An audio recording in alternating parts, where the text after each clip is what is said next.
All right, they should be able to see us and hear us, and somehow we already have a hype train. So cool. Apparently, Ashley and Long were trading emotes back in chat, so that's pretty fun. So hey, we're Adventures in Lollygagging. We are back to playing Those Dark Places again tonight.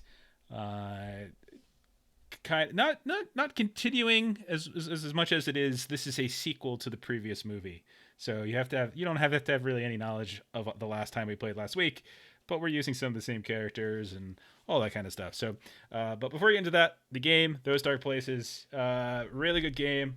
It's by Jonathan Hicks and it's published by Osprey Games. You can get it at Drive-Thru. You can get it. You can get it at Osprey. You can get PDF. You can get EPUB. You can get physical copy. So go ahead and take a look at some point.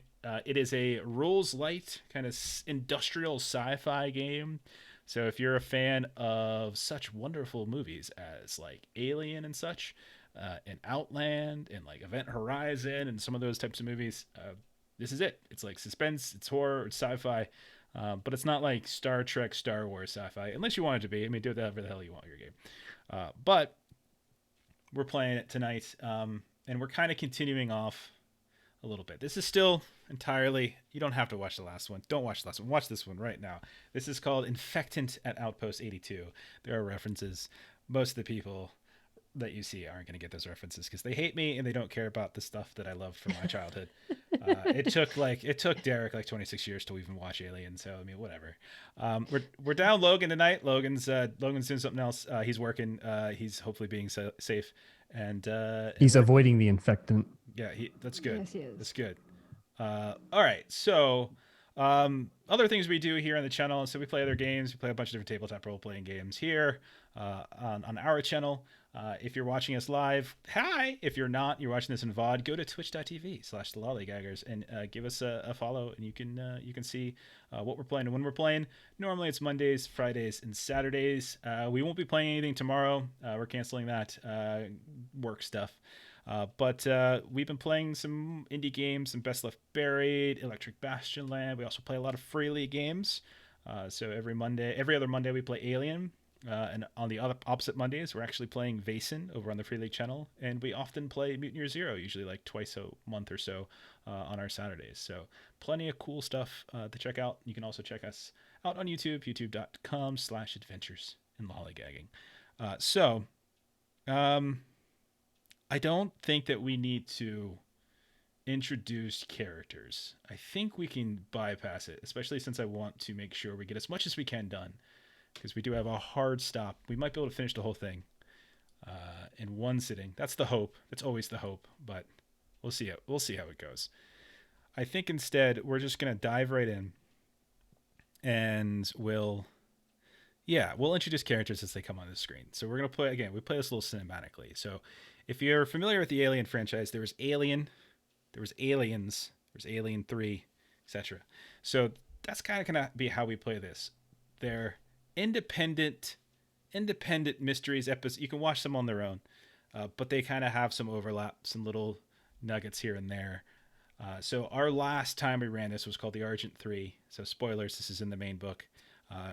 The crew of the Ragnarok, they found a generations old ship that had been sent out and disappeared for over 100 years. And when they were eventually discovered, the people who were on that ship were like terribly mutated. There was this like weird like yellow green gas and moss and growths and stuff, and they kind of gone all feral and mutated. They nearly killed everybody on the Ragnarok crew, and the Ragnarok crew being our players, but they escaped just in time, just as the ship blew up.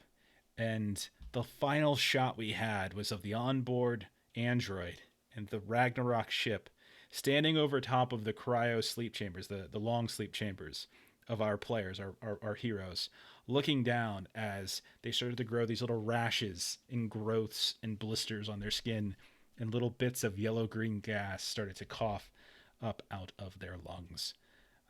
So keep that in mind. So we're going to start with Derek. Derek, could you please describe a fond memory that your character clings to when they're traveling in deep space? Because we're talking weeks and months between one location to the next. So what's a memory or something like that. They that TieZon would have. It's something that would be running through their brain. So TieZon's most fond memory is just riding their bike through like a park near their home. Think of like, they lived in an apartment in a big city. They own like a central park, like a really big park, and they would just get lost in thought and just kind of ride through the different paths or trails. Sometimes looking at the surroundings and sometimes just literally looking at where they're going. And yeah, just riding with their thoughts. And how old is TieZon? Like He's what are we 30. looking at? Like if we're watching like a third party video camera of like him riding his bike, what do we see? So he's 36. He's got like a full like lumberjack beard, like close shaved head. Um, and I would say he dresses in like I guess street clothes, but like nicer street clothes, like a nice sweater and some jeans or something, casual, but could pass off for like some nice attire for any event that's not like a big conference or like a formal event, I guess. Okay. Okay. And is there somebody like somebody that he cares about that would possibly be in this dream as well, or this memory? Yeah, he has a niece. It's his sister's daughter. She's 7, and she wants to be like a pioneer, like claim a planet type thing, like those really lofty like space exploration goals. And so she always asks him about his journeys and what he does for work and all of that. And so he just loves spending time with her and just acting like he's some big hero or big kind of. She looks up to him kind of thing. So it's that quality time. Okay. All right. So as our second film starts, camera opens and we see Ty's on his bike. Maybe his niece is there on a smaller version of the bike, and they're just kind of going on these little paths here and there. The limited paths that are probably available as Earth has been, it's not in the greatest of states at this point in time. But there are these small little preserves here and there that you're riding around in, and it's a wonderful kind of warm day. And at a certain point, as you're kind of cresting a hill, you look back and you realize your niece isn't there, and you're like, maybe there's a little bit of a panic to you. Um, you go back up to the hill that you just crested, and you look down, and you can see that there is your niece down on the, still on the riding path, and she's just kind of looking up at you. She's no longer, she's still on her bike, but she's got one leg leaned down, and she's kind of staring up at you. This sort of distant look in her eyes, almost like she's looking past you. Um, and you can see her mouth moves, just starts to move. It's just as if she's saying something, but you can't quite make it out. Um, and then it moves again, and you hear beep beep, like a little, just a strange beep, the sounds of something that you would hear on a starship or um, a microwave, anything. And it happens again, and you get closer, and you realize that in between those beeps, there's like a voice that comes out, but it sounds nothing like your niece. Instead, it's a feminine voice, but instead you hear, "Wake up, wake up." And over this happens until finally you do. You're kind of groggily, and you can feel that there's like diodes on the sides of your head. You can feel sort of a strange itching on your arm. You look down, you can see that there is a long needle kind of sticking into your forearm, and there is a woman, dark skin, kind of dark hair, and she's looking down over top of you, and she's kind of very gently, she's kind of like tapping you on the face a little bit, and she's saying, "Wake up, wake up." And uh, what do you do?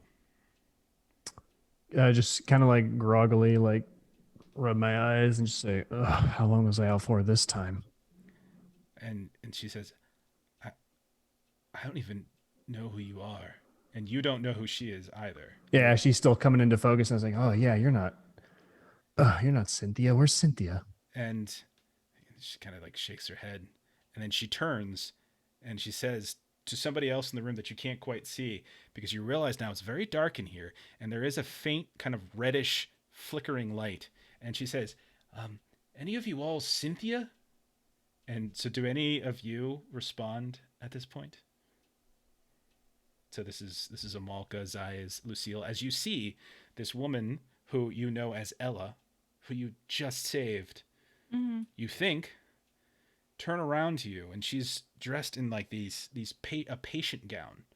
You all are dressed in a patient gown, and she has just gone through in the past few moments the same process that you see her going through now with this stranger laying in a bed with you all, one by one, beginning with Zayas, then to Amalka, then to Lucille, and now to this other person. And you all are in a room here, completely dark. There's nobody else in here. There's a flickering red light above the door. You can see a camera as well, a security cam. One wall is this long mirror, and you've all got these patient gowns on. You've got what looks like the track marks of needles, but otherwise you feel fine. You don't see any wounds, any cuts or bruises other than the things that you pulled off. Little irritation from where you yanked some diodes off. But she looks at you and she says, "None, y'all aren't Cynthia, right? None of y'all are Cynthia." Not even close. And No. she turns back to you, TieZon. She says, "Sorry, there ain't no Cynthia here. Why don't you just get up, nice and slow?" And so she'll scoop underneath your back and she'll start pulling you up a little bit.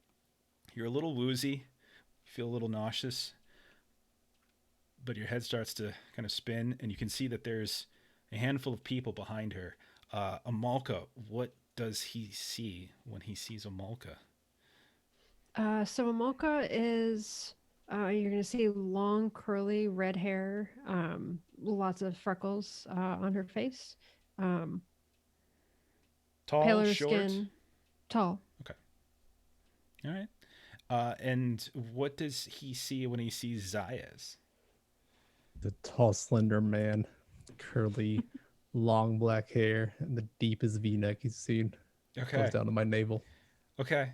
Now, you actually don't have that anymore. And it's almost horrifying because you look down and you have this like grayish blue smock on, like the basic robe of a patient. And you don't see your clothes anywhere. I'm uncomfortable. There's beds in here.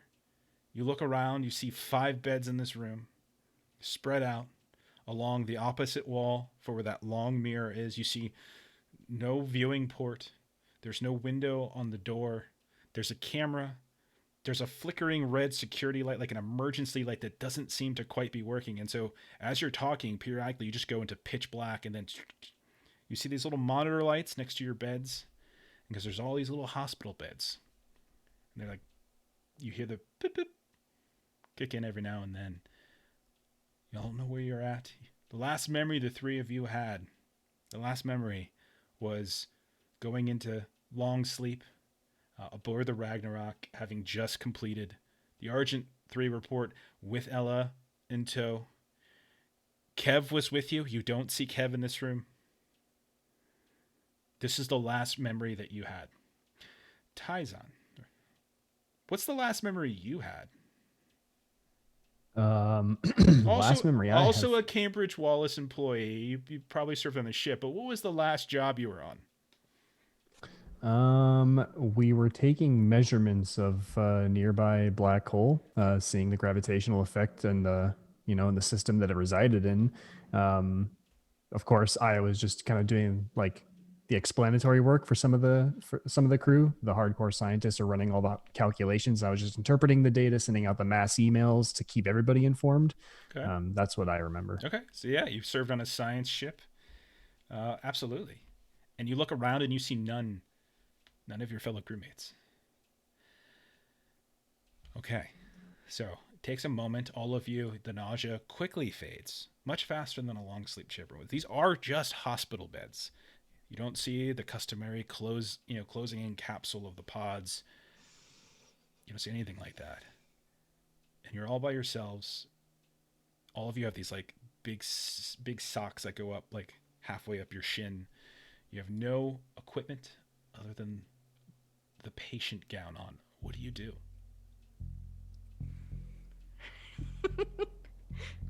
Get nervous from the music. I'm like Lucille? looking around bewildered because I don't recognize anybody or anything, and I'm like, this is the Ragnarok still? Now, The three of you know your ship. There's no room like this in your ship. Yeah, darling, this ain't our ship. And Lucille's gonna look at her wrist because she had that. That's where her like weird abrasion was. Yeah. And is it still there? You don't see it anymore. You see no signs of the rash that you had. You do, however, see a small suture mark down your wrist where your ID chip would be. But when you start kind of feeling around underneath the skin, you don't feel the chip. And as the rest of you watch Lucille do the same thing, you look down and you realize you have that same scar. And you feel underneath the skin, and you don't feel your ID chip anymore. This ain't good. Yeah, I'll say. How am I going to get paid?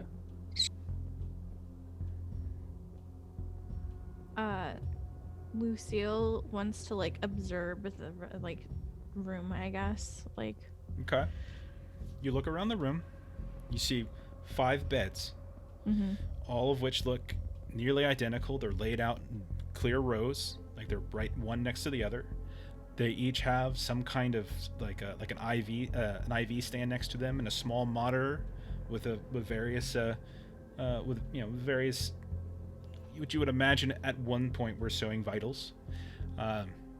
You can see that there's something like there's like a kind of the footboard. There's something kind of engraved into the metal, and there looks to be like a small socket at the end of each of the beds where maybe a clipboard would sit, but you don't see anything there. It's just kind of an empty sleeve. On one wall, there is almost a full long mirror. On the 2 short walls, like when you're staring at the mirror to the left, you look over, it's just a plain kind of stone wall, metal maybe. To the right, you see a door, over top of which is that flickering red light and a security camera that doesn't seem to move. There's no cabinets of any kind, dressers, any like furniture other than None. the beds? Just the beds. TieZon's gonna get up from the bed and steady himself if he hasn't been on his feet for a while, and then I guess is this door doesn't have like a window or glass on it or anything? No, it's a completely Okay. metal door. Okay. Is it a twist handle or like a pull handle? It's one of the it looks like it's bolted, so it's like a shift. Oh, okay. Yeah. So I'll grab that and then slowly try to press down on it to see if it's locked. It is in fact locked, and it seems to be locked. Like you don't see any locking mechanism on the inside. So any of you guys got the key to this? You guys seem more familiar with where you are than I am. Oh, we have no idea where we're at, darling. Also, excellent. how many people were in your crew? Maybe a dozen. would've- Not that many. yeah. Wouldn't have been a ton. Yeah. No more than a dozen. It's a pretty small crew. And you're the only one here with us? Yeah, it appears so. Just as stumped as you are. Where did you come from? We had just entered long sleep and we were heading back home. How many of you was we? And then, Lucille will like point to everybody who is with us. And the only Yes, person we who were was coming missing out of is the Procyon Kev. system. Yeah. We are missing one, which he's Oh. a scientist. So And you're it's a android. little weird. Can I go Maybe up it's to a- like the mirror Yeah. and see, like, do like that finger to see like a one-way mirror or window kind of thing? Yeah, you start messing around with it. I mean, like you're looking. What is it you're looking for? I can't remember if you see your fingertips touching, that means it's, or if there's like a little bit of gap, it means that it's a window Okay. from the other side. Okay. So whichever one of those indicates a two-way mirror or two-way thing is what you get. Like it seems like this might be an observational. We're being watched. Yeah. Is there like a vent on the ceiling for like AC or air or whatnot? Yeah. Not on the ceiling, but you do see that on the kind of at the bottom of the walls. They're very small, maybe like 6 inches wide. There's a couple of those small vents in the ground. Okay. Are they affixed with screws, or is it one of the kinds you could just pull away? You can pull you can pull it away. You can just Okay. with your fingernails Yeah. kind of get in. Yeah. Also, I'll pull it away and then get on my stomach and see if I can see anything. Yeah, you look down, just vent stuff. It's too, and it's like there's just nothing in there that you can see. Just it's a little dusty, but that's about it. Okay. I'll Amoko stand, wants to just. Oh, good. I'll stand in the corner of the room and wave at the camera on the wall. Okay. Hello, what's everyone there? So That's exactly what I was thinking. nothing happens until you start doing that, and the red emergency light flickers off, and then flickers back on. And it's super erratic, like something like the power isn't quite reaching it. And there are other lights in the room. You see these other like LED lights, these run lights up above that don't seem to be on. But there's no response. Amoko will also try banging on the door, banging on what we were told was a, observational glass, and just yelling and banging just to make a ruckus. You do, and there's no response. Okay. It's time to break this window. I'm gonna find something heavy, like maybe like the bottom half of like the thing that the drip was hanging on. Okay. The pole, and just start bashing at the mirror window with that. IV stance? Sure. So go ahead and Yep. give me a security strength roll. Take a +1 for using this piece of equipment. Okay. So the way this works, Derek, is that you roll a d6. Okay. Whenever you do a test, you add whatever one of the your attributes I called for. You can also make the case, by the way, if you think something else would work. Always make that case, and I'll listen. And then if a specific officer position would count, like her position, in this case security. So it's a 6. You are able to go ahead and you do manage to break through it. You get this, like, you kind of like stab through the mirror. Normally a 7 is the kind of the standard success. If it's under, usually it's a fail.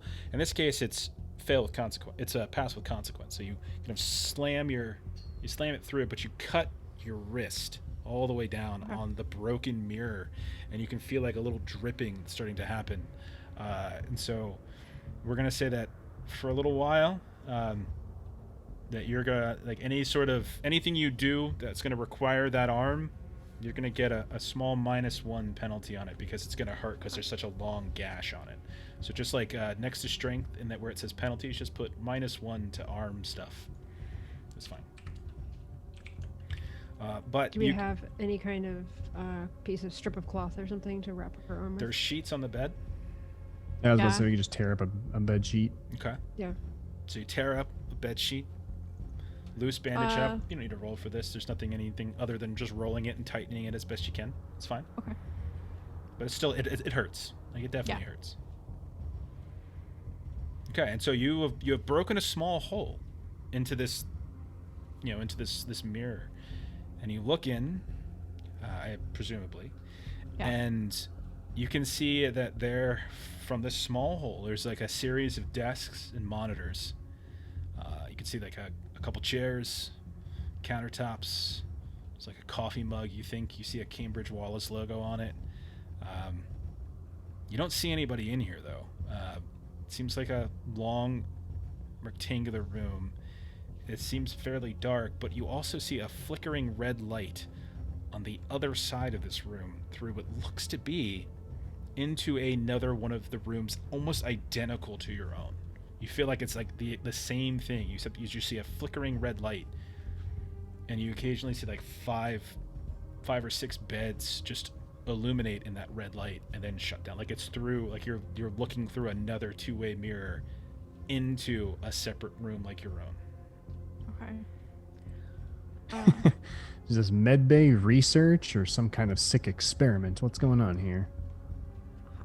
I'm not sure, but will somebody help me open this up a little bit more so we can get out of here?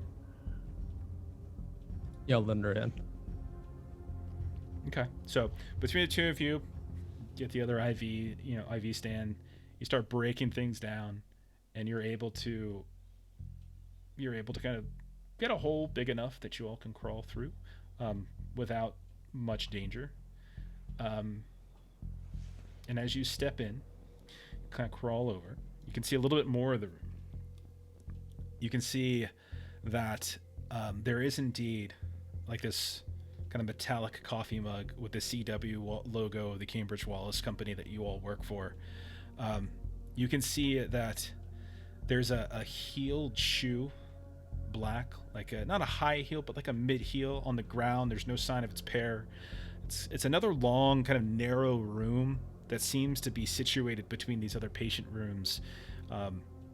On like to your left, you can see the wall is filled with like a dry erase board, and there's like a chart that's been printed on top of it, and there's a bunch of like scribbly, kind of doctor type writing, kind of really sloppy handwriting, initials and things. To the right, you can see that there is a door that has been left ajar and appears like it's seen some damage. And there's also another flickering red light. You can see there's a lot of stuff that's been knocked to the ground. You can see there's like headphones and stuff that have been ripped from what you think were consoles where they were plugged in and they're on the ground. Chair or two has been tipped over. There's definitely signs of some kind of struggle. Are the damage to the door, does it look like, would you be able to tell if it's like slashing or like puncturing or just blunt? Definitely looks blunt. Yeah, you can tell. It looks like dense, and it also looks like there was. Go ahead and roll an education test. Actually, roll an education test. You can make the case for other things if you want. Security, engineering, even I would take. So you click education itself, right? Yeah, on the case file? Yeah. Cool. And if you have... 7? Yeah, 7's a pass, yeah. So you see... mostly it's like dense and stuff, but you also see that the frame in which the door is sitting has definitely had some trauma as well. It seems like it was forced open from the outside in. Like it's been forced inward. Does that make sense? So they were coming into where we're at now? Correct. Yeah. Hmm. You also notice that there are some droplets of blood and little tiny smears of blood. It's hard to see with the red flickering light. It kind of blends them out, but you can see them. They're kind of on the ground. They seem to either lead out or lead in. You're not sure which. And there's a couple on the door as well. Is it dried or still wet? It doesn't look incredibly fresh, but when you go to kind of mess with it, it's a little sludgy. So probably a couple hours old. Yeah. Well, looks like we weren't the first to wake up, and they came into this room that we're in now, so but we don't have to go this way. We could try and follow these blood drops and see who left them and if we can catch up to them. Your call. I don't know what's going on. Okay. There's there's also there's other stuff in the room as well. Don't forget there's the consoles with like computers and monitors, and there's like the wall with like stuff on it, and then there's this other room that you're literally looking in at that has another group of beds, and there's people in them. Amalka definitely wants to look at the console just to try to find some type of navigational location type information. Okay. So you go up to one of the consoles, and normally what would happen, you would scan your ID chip and it would give you access, but you go instinctively and run your wrist to kind of against to give you access, and it doesn't. Like there's a base, like the base monitor turns on and you get like kind of a base command prompt. But if this was your ship, you would have access to a variety of different directories, usually related to like helm and navigation. In this case, you don't have anything. It's just a base, kind of a base prompt. You can try to... Can I try and hack it? Yeah. So if you want to, like, Amalka, if you want to do it, you can. If you want to call over Lucille to do it, that's fine. But who wants to try to get into this computer? Yeah, I don't really have, like, engineering type skills. So if somebody else try wants as well. to... Okay, so who wants to do it? I have a 4 in education, 2 in engineering. I'm the exact same. Who wants to do it? Then you can try it. Okay. Zayas, you push everyone to the side. Get the hell out of the way. So you start typing in some stuff. Roll an education plus engineering. Okay. So a 6. Would be 8. Oh, okay. You didn't add. Don't forget, you can add your the bonus mod. on the mod Okay. now. Yeah, mod under your name. Okay. So an 8. No, the 8's good. So you're you're only given access to certain things. There's a lot of stuff that you're not getting access to. It looks like there's several different doctor login here. There's like a list of the most recent logins, which were ways back. There's some there's some patient files and such as well that are in here. They aren't listed by name, however. They're listed by a kind of an alpha numerical, almost like a serial number. You can find that there are some notes here about the ship, the Ragnarok, which has apparently been here. Like, the crew of the Ragnarok has been here almost the longest. Like, there's like little notes, say 47 weeks. There are some others that were here longer, but whenever you try to get the name of the ship, it's redacted. You start going in and you start finding that this is taking a little while, there's all sorts of stuff under each patient file, each alphanumerical patient file. There's things like heart rate, brain patterns, respiratory levels, all of these logs that cover all these different vitals. And you can see that there's these little doctor notes, and that one of the columns, it says time since exposure to infected. And so it's like kind of tracking that. No information is listed about the infectant. It's just referred. It's just sort of like it's just part of like the note. It's almost like a statistic. The logs also note the administration of various cocktails to the different alphanumerical patients with varying degrees of results. Cocktails, now we're talking. So Moko has a question for Lucille and Zayas. So are you able to see if the number of, or if the time elapsed since exposure to infectant for folks identified on the Ragnarok is longer or shorter than 47 weeks? Yes. Ask that question for Jeff again. Jeff lost. Sorry. I was saying hi to Christopher. Oh, hey, Christopher. No, we're not allowed to bring character. Go. So we know that it's been 47 weeks since the crew of the Ragnarok has been here.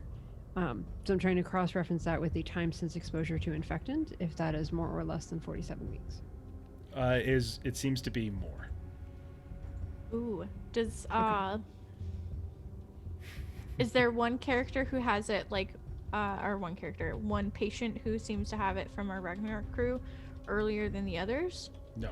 Or is it all at the same time? No, you can tell that there are 4 alphanumerical serial number patient file numbers that have the exact same name as exact same kind of duration as when in one of these stray notes that Zaya's found, the Ragnarok was brought in. Hmm. Okay. They've been monitoring something for sure. Let's see if we can wake these folks up next door. I'm gonna start banging on the window. Okay. So we don't remember, as characters, we don't remember the coughing up the yellowish green stuff. Like we We know were asleep. cinematically, but we don't know that. Correct. Yeah. Don't want to meta that. Lucille had a rash. Yeah, I So had that's a fine. rash that I knew about and that I woke up with from my nightmare thing. Oh, that's But, why you're asking if anyone had it longer than the others. Yeah. Got it. I want to look at the medical jargon on that whiteboard. Okay. It seems to be shift changes, and there's a bunch of initials. Do I happen to recognize any? No. Okay. Looking at it, there's about 12 different sets of initials that you can tell. Okay. None of them are Dr. Kev. No. Could you imagine? That'd be fucked up. Just checking. Can I start going through the desks and stuff to see Yeah. if I can find anything? There's really nothing in them other than kind of microphones and spare headphones and such. On the desk there is a intercom, but whenever you try to access it, it's just static comes back. That's it. Ooh, okay. I'm gonna go over by Zaya's and check out see if I want to look and see if I can find a key to enter the room that the other people are in. Nope. No keys. Doesn't see. You would know that most people would be probably swiping their ID chip. Okay. Anything that looks slightly weaponish? Or That could chair be that's on used the as a weapon? floor. There's these. You can take you can go back in and grab some more of these IV stands. My Could be, face. chair as well if you want to carry a chair around. Sure, they have casters on them and such. I think the IV stand is my style. Okay, sure.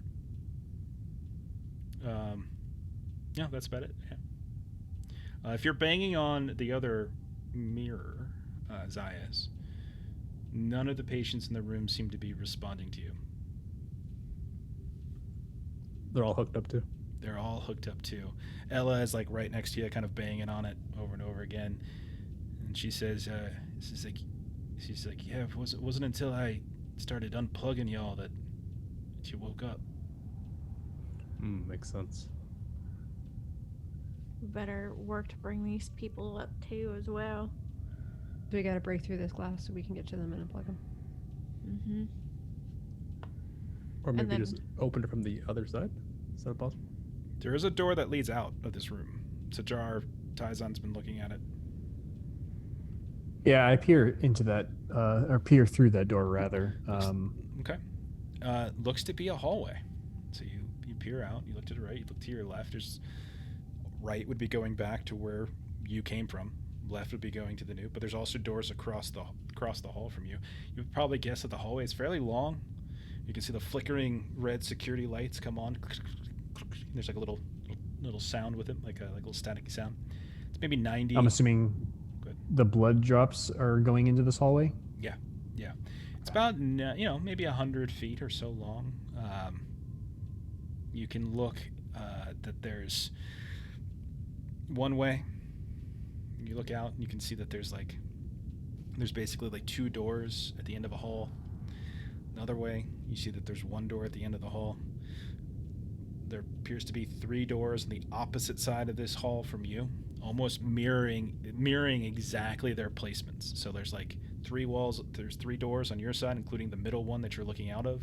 Three walls on the other side, perfectly mirroring where you're at right now. Does that make sense? Yeah, I think so. So the middle door goes to this like observatory room, and then the two doors go into the patient chambers. If I'm understanding correctly. That sounds about right. You look to the right, and you can see that there's those two doors right there. And then you look to the left, all the way down the hall, and you can see that there's like a big old heavy-duty door. Let's see. Yeah, that's what's out here. I'll just look back at the group and say, well, it appears that whoever woke up before us went down this hall. We could follow the trail if we want, but I think this door over here leads into the room with the folks if you want to wake them up first. It doesn't matter to me. I'm still trying to get my bearings. I don't think it was people who woke up before us necessarily. It seems our observers. And Lucille, I muted myself. Lucille will still be kind of holding onto her arm and be like, we need to get into this room and check out these others, see if we can get them awake and conscious. Agreed. So who's breaking this mirror down? Not to break it. I'll head out into the hallway and see if we can open the doors from the outside. Okay. You head out into the hallway, and you know that you would turn left, and you move down the hall, and you look at the next door on your side of the hallway. It's closed. It's locked. It seems to be some kind of electrical lock. There is a scan, like where you most likely would be scanning your ID chip. You try to go to open it, and it doesn't seem to want to open. You do notice there is one door open out here, other than the one you just came out of, and it is the one that is right across the hall from the room that you're standing in front of. When you look there, the door is kind of half bent and open, and the entire room is completely black. You don't see any of the flickering red lights that you saw in your room, those security lights, just completely dark in there. I'll shout back if there's any sort of flashlight in the room we were just in. Yeah, I was just about to say, in the drawers of the desks or anything, is there any kind of light source? No. You do, however, as you're peering down the right hall to those two doors, you see one of them has the word utility on it. The other one looks like it just has the symbol of a bathroom on it. Oh, I could use that. The bathroom. I'll go there. Okay. All right. So Zayas apparently needs to use the bathroom and starts heading. The bathroom door isn't locked. Do you go into it? No problem. It's unisex. There's like 3 stalls and 2 sinks. As you start walking in, you feel like the socks that you have on just suddenly get soggy. As one of the sinks is running still. As you push the door open, you can hear it, and when you go in there, you can see that it's overflowing. You can see that there is a shoe on the ground that seems to match the one that you found in the monitoring room that you had climbed into. It's very dark, but again, there's that red emergency light that's flickering over top of the door. And then I'll go off and turn the sink. Okay. And as you off. do, your feet step in something else, and you realize there's like some kind of muddy, slushy thing that you're stepping on. And you look, and there's like this large pile of Poop. kind of yellow ash on the ground that as you step by it, you can see it just kind of flutters off into the air like it's dust, and then you realize that stuff merging with the water is what's causing this gross sludge. So you turn the water off. That's gross, but I gotta go take a piss. Okay. Hold your breath at least. You go into one of the stalls and you can see that it's completely stuffed up with toilet paper, like utterly stuffed up. You go into the next one, same thing. You go into a third one, all of the toilet paper is laying around on the floor of the toilet itself, and it's kind of soaking up in a gross way all of the water that's been pooling up from the overflowing sink, and there is an empty toilet right in front of you. And you go ahead. That was close. You almost had to do an upper decker. Oh God, don't say upper decker. Perfect. I'll be here for a minute. Got a college story I can tell about that one day, but not today. Okay. I'll walk after watching this guy just go to the bathroom. I'll just kind of look at him or look in that direction, puzzled, and go to the utility closet. Okay. So. I didn't realize you followed him to the bathroom. Okay. You do No, I didn't. I watched him walk down the hall and then watched him like thinking he's going to go to the utility closet, and then he goes to the bathroom. I'm like, what? So you go to the utility closet. Also, the door's open. Pulls open. You can see there's all sorts of shelves. There's blankets and pillows. Looks like scrubs stacked up. Looks like patient gowns stacked up. Fairly standard resupply of linens and things. There's a couple tools, including a flashlight. Looks like there's also things like screwdrivers and wrenches and that kind of stuff. You notice there's 2 mops, there's 2 brooms, there's a mop bucket, there's some chemicals it looks like for cleaning. There's a locked cabinet in here on the right wall when you go in as well. And you can see that it has one of those kind of scan pads for an ID chip. You look down, your wrist doesn't have one anymore. And so it appears locked. But you can look through it and you can see there's all these tiny little vials. This is holding perhaps some drugs. I'll grab a flashlight, a screwdriver, and a wrench for now. Okay. Go ahead and just type those in your notes so you know that you have them. Hey, Justin, how's family? Jackass should be playing in this game. Or I meant, how's Cyberpunk? Okay. Call-outs. Amalka and Lucille, what are you two doing? Trying to get the people out. Trying to go back in the door. To wake the other people up. So there's the door Zayas went up to, and it was locked. Mm-hmm. There is a door that is open, but is across the hallway from the door. Yeah, you're we're waiting trying to for get to. light for that. Okay. So I'll just swing at the glass. Okay. So you go ahead and you swing at the glass and you break through. Go ahead and roll. Go ahead and roll it. What did I say? Strength plus security, and you get a +1 for using the IV stand. So I just have the strength in the IV stand then. Mm-hmm. Yeah, no Wait, problem. You No. yeet that glass. Is that possible? Yes, you might have rolled a 6. I don't know. I did roll a 6. Yes, Okay. she did.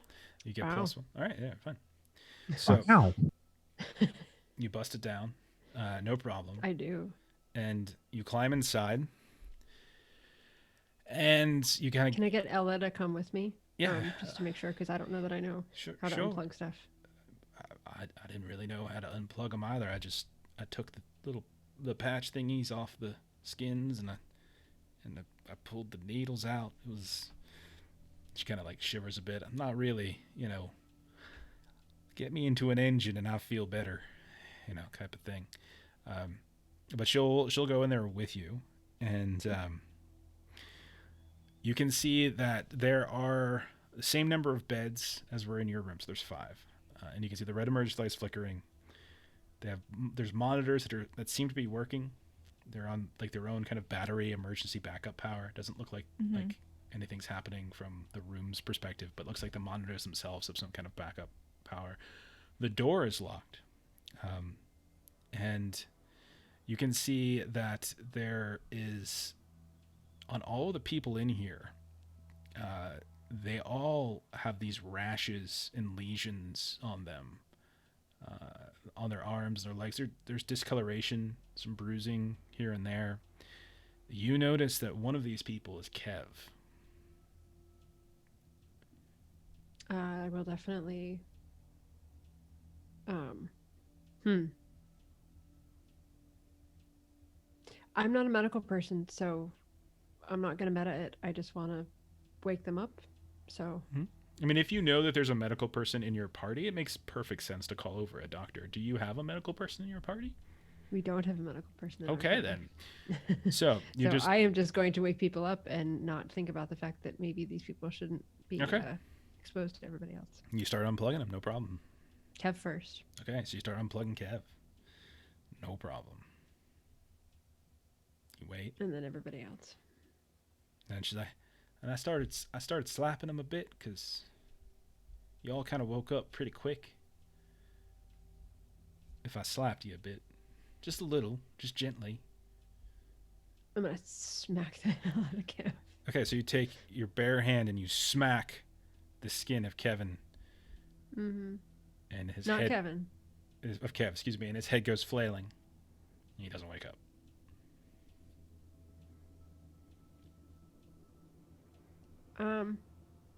I don't know that I necessarily want to... I will give it 2 minutes, and then I'll go back out to the hall. Okay, you give it 2 minutes, and none of them wake up. You Yeah, hear the I'll go back out monitors, and see by the what the way. rest is The going on. monitors suggest that they're dead because you just unplug them from their monitors, like the dial. So they're all like zzz, flatlining. You can see them breathing. Yeah. I want to see what the rest of everybody's doing. Okay, so you climb back through the broken two-way mirror. Lucille, what are you doing? I was still like in the room, like going through desks, I presume, while they were doing all this. So then she's gonna go kind of probably looking for a utility closet, like following them out to the hallway. Yeah, you go over. Catch TieZon. He's going through some stuff. Is there like another like screwdriver and wrench and stuff? Sure. Oh, I gathered those to hand them to you because Sure. you mentioned something earlier about engineering stuff, right? Yeah. Yeah. So I'll give you the screwdriver wrench that I picked up. I want to try like, because I'm I know keeping I the don't. flashlight though. That's fine. I know I don't have like my thing anymore, my ID chip, but I want to try and hack like the little console thing at that door in that closet. Yeah. You take a look at it. You're not going to be able to with just a screwdriver. These things are really Super. secure. Yeah. Just being able to break it open with just a single screwdriver, that doesn't make any sense. This is just too secure. This is not like trying to break into like a soda machine, Okay. No. We'll need to find some kind of chip. I wonder if they still have their chips. If you ask me, I'll go look.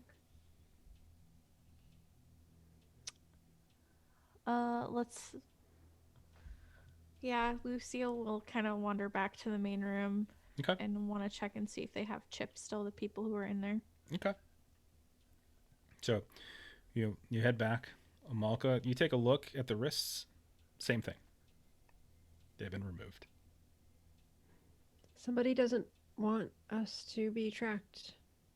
That seems pretty clear. Or they don't want us to have access to the ship for some reason, especially if we're contagious. Because we read something about exposure to infectious agent, right? Yep. Exposure to an infectant. Yeah. So, yeah, TieZon will kind of be like, I think we lost access to our chips because we're not supposed to be getting out of here. Do any of you feel different? Well, my rash is gone from the infection, but and she'll like peer into the room of the people where Amelka is. They are very much still infected. Amalka, please tell me you did not touch anyone. I unplugged them all, and she told me to smack them to wake them up, so I smacked Cav. Jesus Christ. I didn't tell you to slap them. I just said that's what I did to y'all. Can you wash your Right. hands or something? Do you have any open abrasions on your skin? I'll chime in and say, if we No. want something that kills stuff, there was in the utility closet, there were some chemicals. Probably won't feel too great, but you could burn the shit out of your skin with some bleach or something if we're paranoid I'll about just whatever this go is. down the hall with my hand out. Just Okay. Go to the bathroom. Go wash your hands. So you go into the bathroom too, and that Zeiss finally just finished pissing. It took like 20 Oh, minutes. Amalka, you might want to watch. He's got your those step kidney there. stones. You also notice as you were going that there was a little plunger in the corner as well. Wooden handle, nothing fancy. I'll But pick that up. Or is that her or me? You, Amalka, you see this large pile of ash, like this yellow ash. It's huge. It's long, thick, and it's laying on the ground. There's a shoe in here as well, matches the other one. Some of that pile is under the thin layer of water, and it's kind of created this gross sludge. Some of the ash is kind of free floating in the air. She'll like backward step out and be like, "Nope, where's that chemical? You can just pour it on my hand." Yeah, Let's just do TieZon, that. I'll just point to the utility closet. Just burn it off. Okay. Yeah, it stings, but you're fine. The burn means it's working. All I'll right. take the plunger on my way out and the boot that's floating around. Put that on. Okay. It's not a boot. It's a high heel, but that's fine. It's a. Oh. It's a it's a woman's shoe. I don't like saying that, but like yeah, it's basically what it is. So upon hearing this, like, people have blisters or sores, they're coughing up yellow cloud, and then there's a yellow pile of ash. Is there like an education check I could make to kind of like piece together, like, okay, are people dissolving into some like Thanos yellow goo? I mean, your character would have absolutely no knowledge of something like this. That's true. Like none. Is there something that you want? Is there some sort of test you want to run, or some sort of? No, I think I'll just mention to the group, it's like, TieZon will just say, I'm out of my area of expertise here, but we've got people coughing stuff up with sores. You guys find some yellow ash in a bathroom with a shoe. Are people just dusting? Like, we don't have any doctors. I have no idea what's going on. TieZon's just like, upon waking up with a bunch of strangers, just like, what is, like, this has got to be, I'm like pinching myself, like, what's going on? Yeah. We Yeah, haven't- unfortunately, our doctor's knocked out in the other room. So how about we get on in that room over there? Remember, there's. Yeah, I'll turn the flashlight on and look in Okay. that dark room. So you go over to the room that has an open door, and you shine the light in, and you can see that the beds have been scattered, bent, broken. Some of them are still intact. Some of them are kind of tipping. Some of them are on their sides, dislodged. You can see that there's this kind of strange ashy residue on the ground. But that's it. That's all you see inside. You see you think there's bodies on some of the beds. Yeah, so upon hearing Lucille mention that she needs a chip, I'm just going to start looking like TieZon will kind of say like, we got to get a chip, we got to get access, we got to start doing something. And so if there are bodies that I can see here, I'm just going to start scouring specifically for a wrist implant. Okay. So you move in, I assume. And you can see that there's a couple of these beds are just thrown and broken in half. There's like dents in the wall. You can see that the bodies themselves, some of them are laying in the beds kind of tilted or crooked. These people are not alive. Like looking, you can tell immediately. There's no way these people are alive. Their bodies are like flaky. They're like ashy. Like they're kind of like precariously kept together in their shape, like the tip of a smoked cigarette that hasn't yet been tapped, and it's all kind of yellowed, almost like sepia tone. And you can see that a few of them have like there's this weird kind of holes in their chest, these small holes in like almost like a triangular form on their chests. And I need you to go ahead and roll a pressure check. So what you need to do is you just, on your character sheet, just go ahead and click where it says, under pressure, where it says bonus, just click that, and it'll roll, and you need a 10. You rolled an 8. So go ahead and where it says level, increase that to 1. Oh, okay. As you are getting a little stressed, and you're playing it like you're getting impatient, but now you're seeing this crazy shit in front of you. Yeah. We have shoes on, right? Or are we barefoot? You have socks on. You have like warming socks. Okay. So TieZon's going to start getting paranoid and I'm like making sure I'm not touching any bodies. But so I would have walked through that. I'm assuming that yellow powder that's on the floor. So I'm going to back out of the room, go into the utility closet, take the socks off and pour some of that like cleaner on my feet. Okay. And then you said there was like scrubs and stuff. Yes. Yeah. Yeah. Are there like the little booties that go around like shoes or whatever? Indeed, there are. Yeah, I'm gonna put some of those on and like put some scrubs on, and like I'm just kind of like, yeah, TieZon's getting paranoid and just looking at everyone's like, we need to take as many precautions as possible. Something's not right here. Okay. Yeah, Lucille's gonna also put on some scrubs and stuff. Is there like any masks and stuff in the room or no? There are, in fact. Yeah, she's gonna start handing those out. Okay. I mean, quite possibly it's probably a little bit too late for these, but maybe we could delay some things because, and she'll look at Amalka to hopefully delay some things. Well, I don't really see the point, but I guess. And so she'll just do like the boots and the scrubs. But she's not going to do the mask because she already went in the other room. And not gonna do the mask. Okay. Okay. Anti-masker. All right. Fine. What was the name of the NPC who woke us up? Ella. Yeah. Ella. So in the like pressure, the stress that TieZon is feeling, like I'm gonna be like kind of side glancing Ella and say like, so who woke you up and what have you been doing? I woke up. My IV stand fell on top and hit me. Maybe I was thrashing around or something, but it just hit me right in the head. And I woke up, and like she kind of shows you, like she's got a little abrasion, relatively recent, on her face. It's like, see, it hit me right there, and I panicked a bit. I banged on the door, and then I recognized these folks. They saved me. They helped me. And so. And I woke them, and then you were there, and I woke you up. What's the last thing you remember before going into long sleep? I was with them. They'd got me off that damn ship, and we just went into,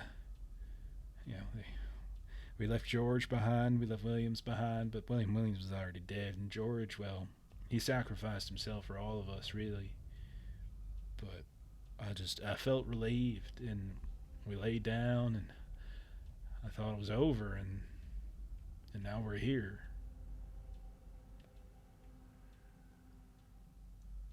Yeah, TieZon's just gonna watch the reactions of like Amalka, Lucille, and Zayas and see if, because basically like an insight check without doing an insight check to make sure like no one's like, wait, that didn't fucking happen. Yeah, no, we're all just like, Yeah, yep. checks out. She was with us. Amoko There's definitely gloves, is. right? There's everything you would expect for like nursing gear and stuff. Okay, I'm suited up. Yeah, no problem. Yeah, there's plenty of it. And how long would you say we've been awake? At this point, you all been fitzing around for maybe a half an hour, Okay. maybe a And little we still longer. no one's 45 come minutes. walking down the hall. Nobody. Nobody's. There's two other doors. There's two other doors on the opposite side of the hall, and then there's the Yeah, let's go other check those out. heavy-duty door on the other end of the hall from the bathroom and the utility closet. Yeah, Amoko definitely wants to see what else is going on in the ship because we've kind of figured out that we're in kind of the patient area, but there's, all of the people that wrote all those notes on the board and everything, and we haven't come across any of them. Okay. So there's two doors. One of them, if you assume everything's just sort of symmetrical, one of them you would assume be another monitoring station, and then another one might be another patient room. Both of them, when you take a look at those doors, both of them appear to be locked. When you move up to monitoring station 2, you can tell that there is a smear of blood on the door and on the handle. And you can see that there's actually quite a bit of it, like pooling up on the ground. You start tracking back, and there's more of it that seems to lead all the way back to that heavy-duty door at the end of the hallway. But it's not droplets. It's like big swaths that are almost easy to miss because of the color of the hallway and because of the flickering red light that comes in and out. Did we check to see if those bodies had any ID chips? Yeah. TieZon backed out after he started seeing the dusty yellow stuff and didn't want to touch anything. Sorry. But Amalka saw the other patients with Kev. Yeah. Nothing. Yeah, and they didn't. No, have any. but in the non-patient room, like in the living quarters. You want to go in there? Yeah, TieZon started getting stressed, and I'm just like, I didn't touch him. Like this powdery stuff's kind of, I don't want anything on this of this on me, so I didn't check. We've got some gloves and stuff now. We could try it now, but Yeah. I don't want to Now be the that- one to do it. Now that we're suited up, Lucille will want to go in there. Anybody else? I'll just shine the flashlight in because that was the room that was pitch black, correct? Correct. Yeah, so I'll just stand in the doorway and give her some light, but I Yeah. ain't going back in there. There's a little flicker off the mirror as well. There's another mirror in here. Amoko will go with. Okay. Zayas, what are you doing? I'm gonna replace my wet socks with one of these unconscious dudes, Okay. All right. and then I'll head over. All right. So Amalka, Zayas, Lucille, go ahead and roll a pressure test.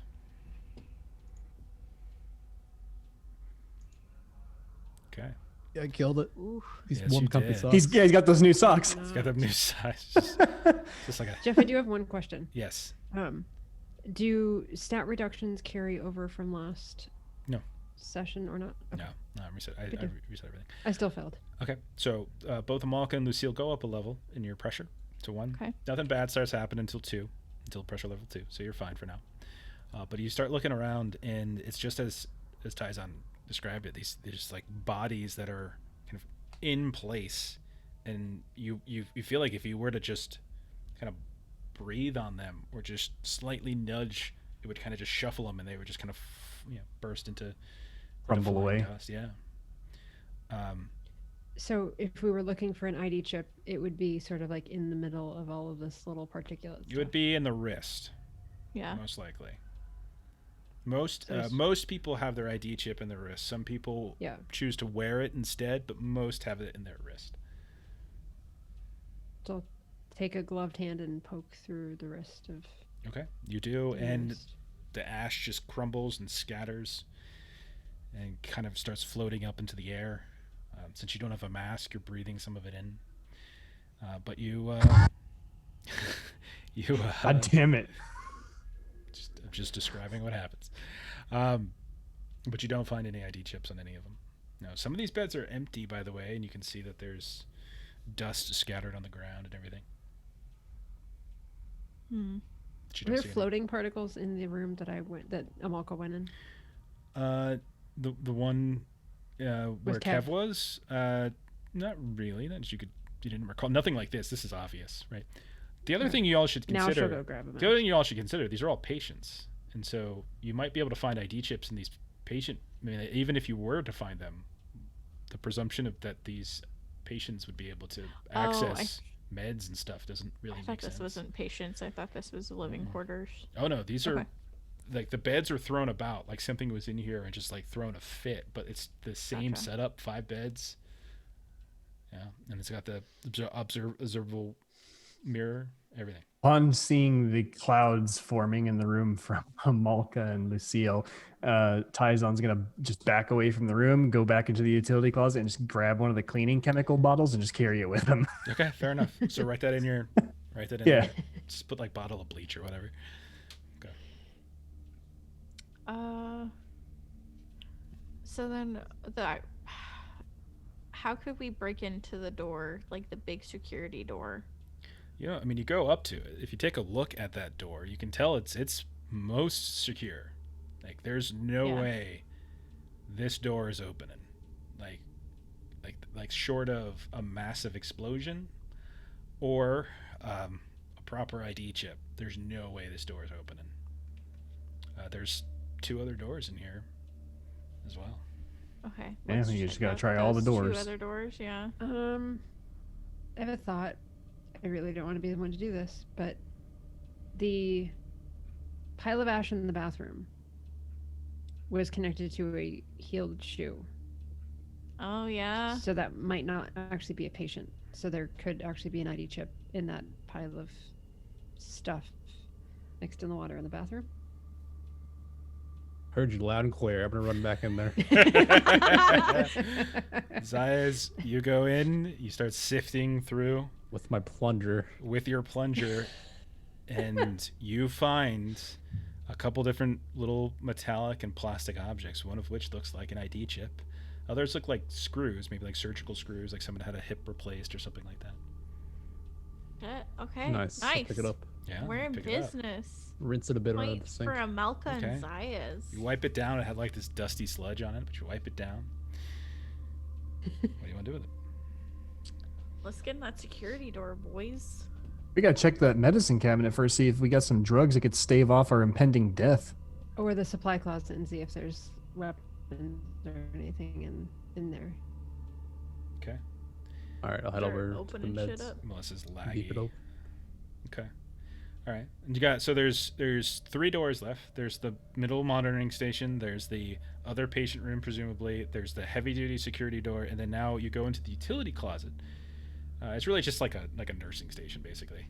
But like you open it up, you swipe the little ID chip. It works. You hear a click, and you pull it open, and there's dozens of these small little vials. Do they have any Syringes as labeling well. on them? Yeah. Do you have any medical training? Yeah. Okay. Yeah, some of these looks like anesthetic. Some of these looks like painkillers. So some of these look like antibiotics.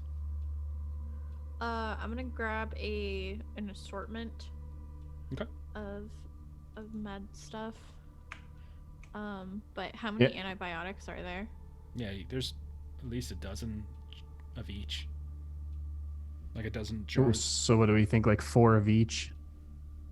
Because there's 4 of us. We have 1 antibiotic, 1 sedative, and 1. What was the other one? Antibiotic, sedative, and painkiller. Painkiller. Well, There's I'm I guess we gonna could go pop without up- the sedative. We could just do the painkiller and the antibiotic. Oh no, I'm grabbing some We'll take a sedatives. sedative. Oh, just in case okay. we need to sedate someone. There's 5 of Oh, you yeah, if can you this- count Elena, but then there's all these other people as well. Yeah. Could the I- painkiller or the sedative reduce level of pressure? How does that work? No. There's only 2 things that can reduce pressure level. One of those things is going in a long sleep chamber, and the other is finding a relaxing place, usually Earth or somewhere else similar, and just chilling. That's the only thing that's going to reduce it. Got it. I would Okay. like to pop painkiller for my arm thing. I will say that'll work though for the painkiller. Also, that'll take away the negative that you have. That sounds Cool. good. And then, yeah. And you have medical training, so I won't ask you to roll for like a syringe. It's fine. So there are also these other little tiny jars in here that don't have any sort of specific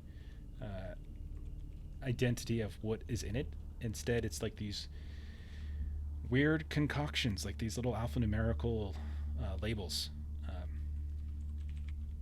Do they line up with any of the alphanumerical labels that were in the patient records room? No, but when you went through when Zayas was reading about like different experimental cocktails and such, these do in fact match some of those cocktail combinations. But we can't necessarily find like which ones we took. Nope. Damn. Ooh. Okay. I'll grab some just in case. Okay. I just inhaled a boatload of stuff, so in case I need to give Sure. something to try. Sure.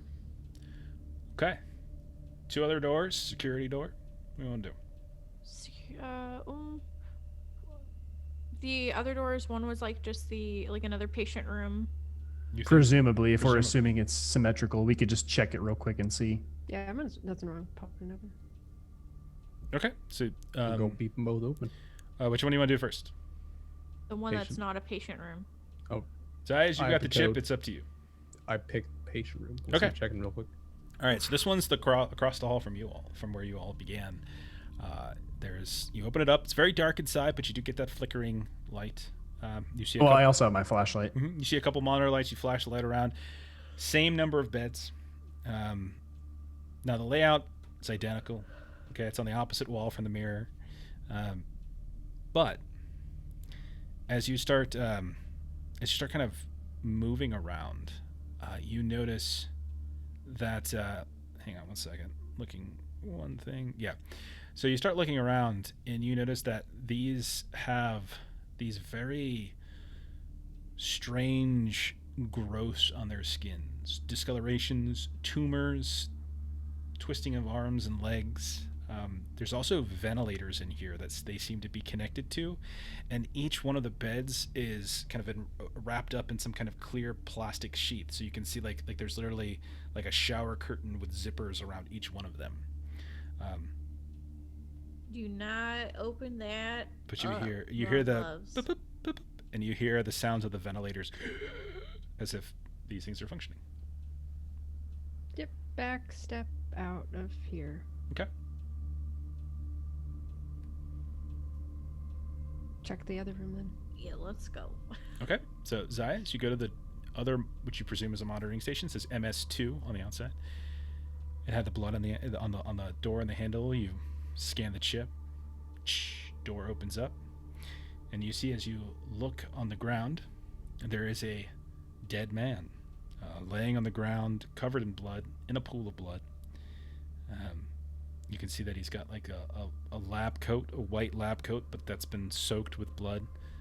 Multiple wounds that seem to be bleeding, but it's kind of like this sluggish viscousness to it. Go ahead and everybody roll a pressure test.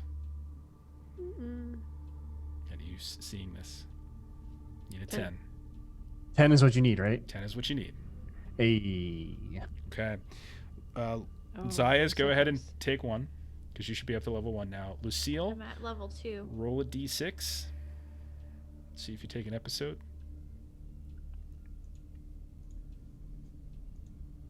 You do, in fact, take an episode. So let's roll this one. Ooh, is this something I can charisma her out of? No. No. Okay. So let's see.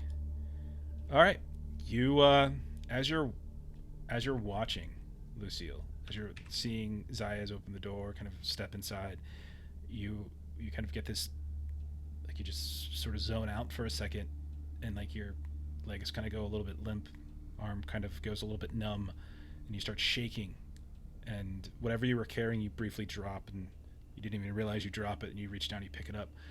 Your agility is reduced by 1. I remember stumbling upon my dad in a pool of his own blood. Dear God. Okay. Yep. Your dad had a pool? Wow.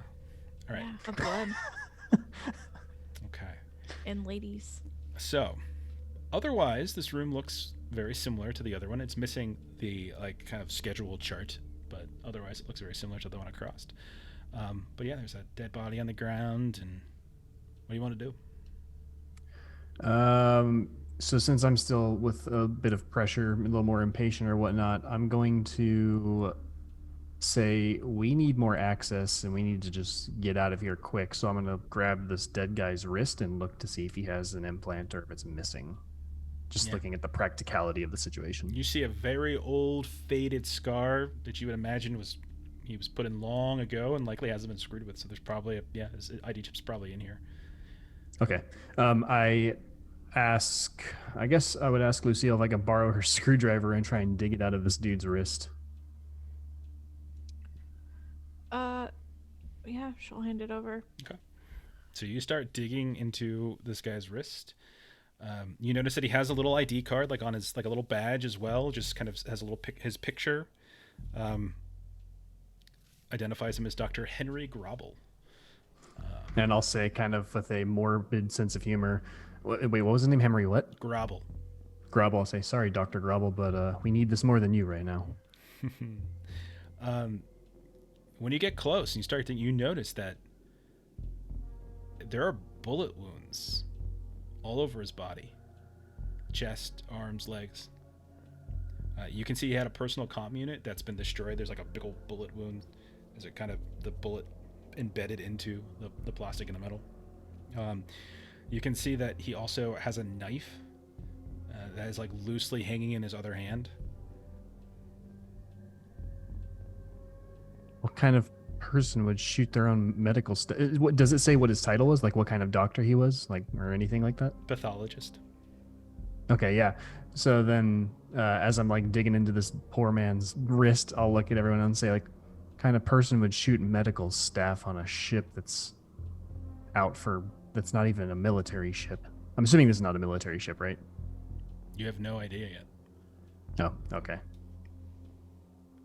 Amalka will say, less concerned about that and more concerned about somebody using the knife, because we could probably use that if we're going to be facing somebody with stronger weapons than we have. Yeah, I'll toss the knife up to whomever and say, I'm a little bit concerned because I don't want to be the next person full of bullet holes, kind of like sarcastically in Amalka's direction. Well, as soon as you're done there, we can go to the big door and find out what else is on the ship. Oh, yeah, I guess if he had a knife, I would just toss the screwdriver back to Lucille, use the knife because that would be easier to cut into flesh than a screwdriver. So whoever while he's doing that, yeah. I'll check the room to see if it's anything different than the other one. So you notice that, like he kind of collapsed on top of the phone intercom and kind of slid down. It looks like he was using it, and there's like this swipe down the wall itself. It looks like he had pulled out like his belt and his tie and was trying to put tourniquets on. There's more consoles here as well, just like in the other room, but other than the fact that the wall that you were looking at that had all like the different the scheduling, that's not there. Instead, there's like motivational posters and shit. It's like hang in there, stuff like that. I was about to say, is that the cat hang in there one? Everything's fine. But that's So we can get in the console now. Oh yeah, that's true. Because when we tried to get in the other console, you had to have a ID chip to get in. Okay. So who's getting into the console? Yeah, I'll reaccess it with the chip. Cool. Yeah. And you can see that what originally was just like a very blank command prompt for you all now it says, like, as you scan it, it says, "Welcome, Dr. Grobel," and it has like his whole name, and then shows all his access, everything that he has access to. What if we scan the other one, because he's actually still digging it out of Dr. Grobel? Okay. Yeah, I was gonna say, I was digging out Dr. Grobel's chip. So that one says, "Welcome, Dr. Gabrielle Diaz."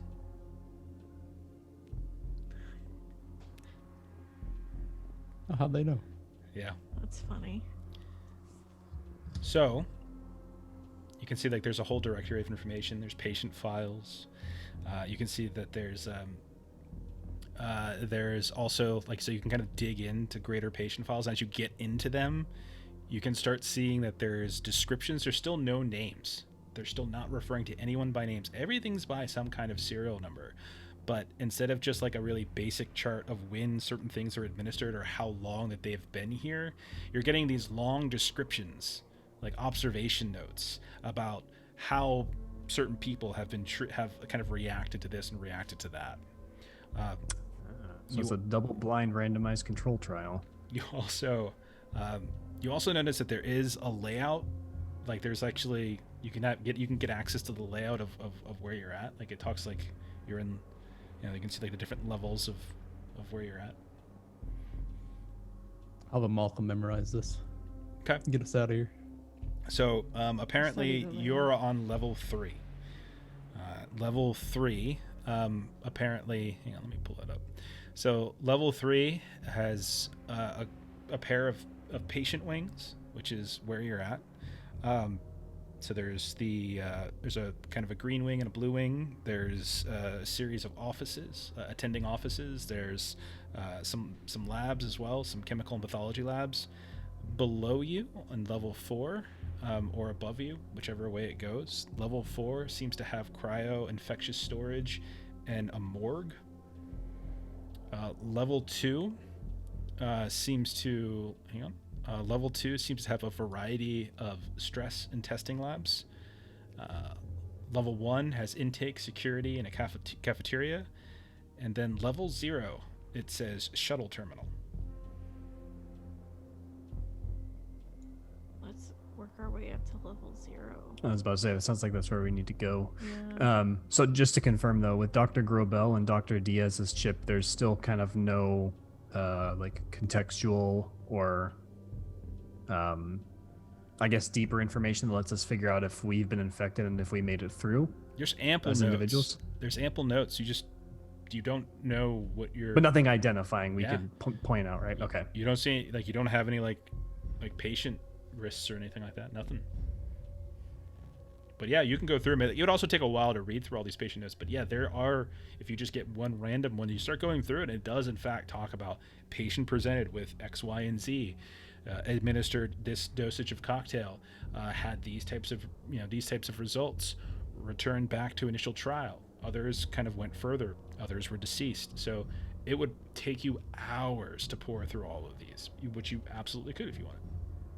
No, I was just seeing if there's anything that would be like, oh, that sounds like me, like off of Right. the descriptions. You could. Amoko wants to There try are again. physical descriptions, so it would take some time, but you could probably do it, trial and error after sussing it out. But it would take a while to read through them. Right. Because you also notice that there are more files. Like if you start doing the math, there's 20 patients here, but there are about 5 times as many of that. Like there's 20 patients within this little wing, but there's over 100 patients that are listed. Oh shit. I'm going to try again to cross-reference the codes on the cocktail bottles Mm-hmm. with the notes that he's reading. Yeah, and some of them pop up. Again, you just gotta tell me how long do you want this to go on. Everything you're asking to do in terms of trying to find your own files, also trying to figure out whether or not some of the cocktail numbers that you have, you easily could do. It would just take time, and it's just a question of how much you want to spend. So my question is, if we get to level 0 where the shuttle is at, what do we expect to do once we're there? Have a Malka get us on a ship and GTFO. Okay, but if we're infected with something, is that the best course of action? Well, considering that's the wrong accent. Well, considering, darling, that we have found numerous dead, and we are really the only people conscious. And I would like to remind you, our rashes and stuff are gone. We can presume that we have been treated, and once we are in a new secure location, I can possibly keep eye on us and make sure that we aren't contagious. TieZon, by the I'm all way, for- you have no memory ever of getting any kind of rash. Yeah. Okay. Yeah, and so I'll mention it's like, look, I'm happy to get off of this bucket, but we also have to think of the greater good. And I don't know. I'm just weighing my options here. I'm not sure. Like I said, So I don't you would remember like being. to stay here with all of these dead and contagious people, even though you are religiously sanitizing yourself. Look, lady, I don't even remember being infected with anything. I don't remember any of you. This apparently is the same ship, but all of my staff is missing. Like, I don't know what happened. So this was the ship you were on? That's what. Yeah, You Meadow, have like no that. idea. This does Oh, not okay. look. This does not look familiar to anybody. The room. The Okay. rooms that you'll. None of you have any clue where you're at. Yeah, so let me rewind that. It's like, I don't recognize where the hell I am. I don't recognize who the hell So I'm then, with. doesn't it make sense that we would like to leave? I think first we might want to figure out where we are. So it might first be helpful to kind of get our bearings on exactly where we are and see if we can communicate with someone outside of the With ship. who? Because, I'm- like, mind you, at this point, Lucille's kind of freaking out. And she's ready to just get the fuck out. Yeah. I'm sure if we We find have touched far too many communications- dead bodies. There's contagions and particulates in the air that we have been breathing for God knows how long. I just want to get home, maybe get a new pack of cigarettes, go back to my little diner, and eat some fucking cake. Let's go. But Is there Lucille, anything- if we have the ability to look at these cocktails that we found and find the ones that could provide immunity or even treat this before we do that, wouldn't we owe it to spend the time doing so? Darling, I just want to go. Just cop over this data over to like the chip somehow. It's not enough. You could do that if you. We'll say you can do that. I'm not sure if the ID chip actually has storage. We'll say though that maybe you find like the equivalent of a flash drive or something in the room that you could potentially transfer stuff over to. Or as Justin would call it, a data shard, since he's playing Cyberpunk. Is he still playing Cyberpunk right now? Oh, you know he is. Hold on, let me look at my Steam. Someone check his. Yeah, he's. Yeah, and send him a message that says, "You're a son of a bitch." Just send that. So Jeff says you're a son of a bitch.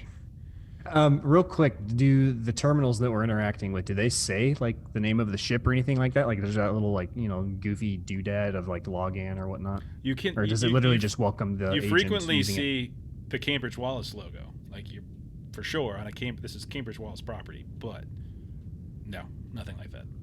And the patient charts don't even say like location, like treated at facility, whatever, nothing. We can't Wow, do a quick okay. Google search that says, where are we? Nope. Hey, Alexa, where am I? As anybody who's watching this who has an Amazon Alexa is like, why did he have to do that? All right, so All right, let's get this and what are you get a doing? move on. If we head up to like the intake area where there's ships and stuff, there's probably some sort of console that Amalka can get into and kind of find out where we're at. Yeah, sounds good. Use some star charts or something. Okay, so what are we doing? Yeah, Amalka's goal is location and communication with the outside world. So yeah, we'll copy over the data to look over it later, and then we'll head towards the, I think, security room Okay, or somewhere that we haven't gone yet. so there's Sounds that good. big old security door at the end of the hall. Okay, yeah. We got Gabriel Diaz's chip and Grobel's chip, so one of these is bound to work. Gabrielle, it's Gabrielle Diaz. I this see. time. So whose chip are you using and who's using it? I'll hang on to Dr. Grobel's, but Diaz's has been working well, so we want to start with that, Zayas? All right, I'll hold it up. Okay, you hold it up. You hear approval, and then you hear as the door itself seems to have been accessed. Now this is one of those kind of sort of spinny ones. So you spin. It's like almost like a submarine door. But yeah, it's open. I mean, it's unlocked, I should say. Then we'll go through. Okay, you push the door open, and you can see that looks to be a hallway. You can see that it's kind of rounded. You were looking forward, and you can see a kind of a rounded wall itself. Off to your left, which is not the way the door went, it kind of seems to curve around to a hallway, and then the door opens outward into the hall, and it kind of blocks your view of what's over to the right. Is this hallway illuminated by the same flashing red lights, or does this have power? Same emergency lights are on. Oh, this is really annoying. Is there anybody have any familiarity with how to get the power restored on this rig? I mean, I'm pretty sure Zayas and I could if we get to the proper place, but oh, yeah, you're right. We probably do need that if we're gonna try and get on our ship out of here. Fuck. And so none of the, like everything had like a medical purpose, but there wasn't any of the levels that seemed to have anything described as like, Mechanical. yeah. Nope. Mechanical or navigational or anything. Nope. But generally on a ship, would I have an idea of where it would be located? Like The engines and power supply? you would have to roll a navigational test if you wanted to try to navigate through an unfamiliar ship. But that's what it would be. Okay. Yeah. So is that education? Don't roll it now.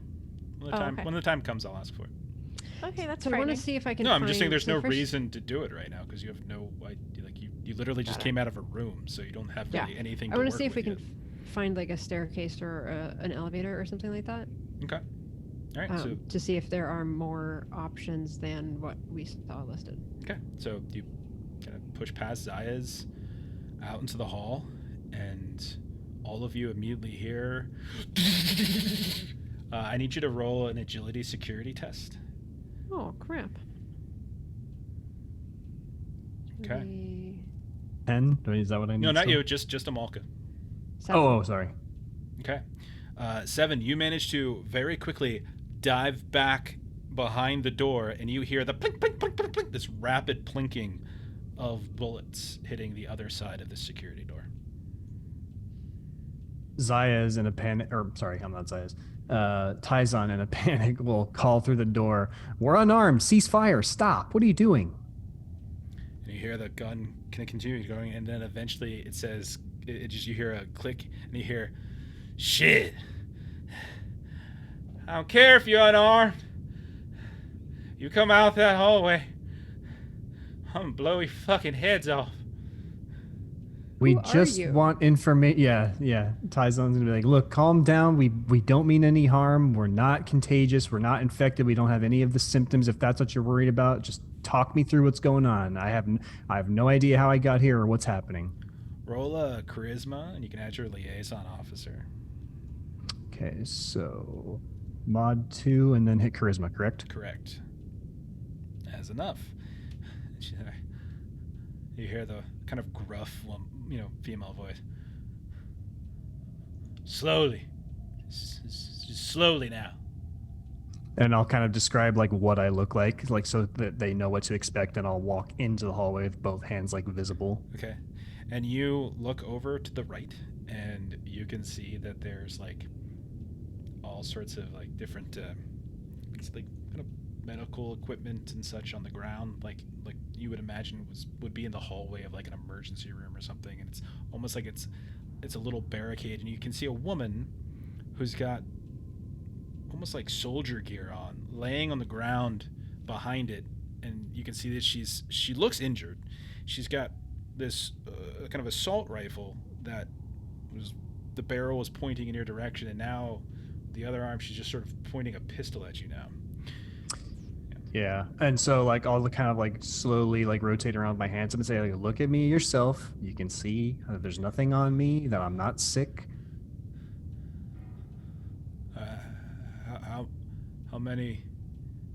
How many are there of you? There's 5 of us, me and 4 others. None of us are armed. The biggest thing we have is a wrench. Slowly now. All of you slowly into the hall. I want to see Yeah, you. and I'll wave them in. We have somebody who has a little bit of move in. medical. Oh shit, we do have a knife. Mhm. Oh, by the way, She opens we fire. also- You're all dead. The end. Also say like, we could bandage you up. It looks like you're bleeding. Like, if we just take this calm, just deep breaths. You get a little closer to her, and you realize there's a massive pool of blood on the ground because she's missing one of her legs, Oh, Oh, fuck. that's a problem. and it's just What like happened?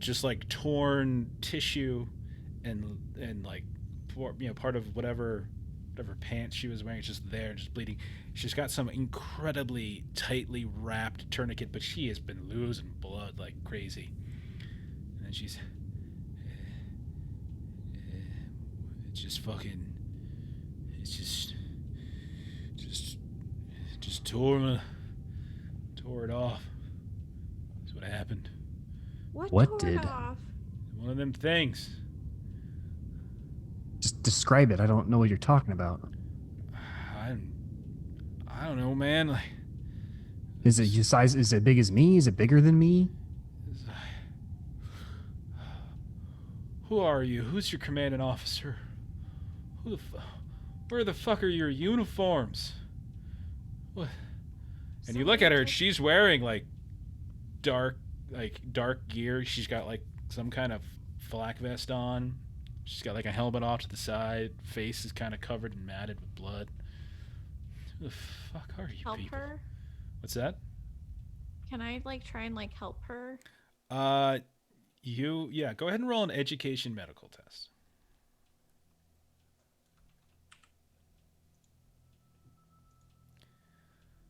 So you start looking around as you kneel down. I don't see it yet. I don't see it go through yet. There it goes. You look and you see that she has lost so much blood, she probably won't last the hour. You can see that there's a bunch of empty, like little one-shot syringes on the ground that you would know are like stims they likely give. You can see that she's got like a little logo, some kind of corporate logo. Not sure what that is, but yeah, she's dead. I mean, she's dying. She's gonna be dead. No. Like, there's nothing you can do for her. No. So you have painkillers maybe, but that's about it. Yeah. While she's a little bit distracted with Lucille, Malco wants to come up and disarm her. Okay. Oh. Roll an agility security test. This is going to be a difficulty of 8. Shit. I don't even think I could. Well, maybe. Nope. Okay. You step up and you try to get up to her, and she's like, no! And she's going to shoot a shot. And so let me go ahead and roll that.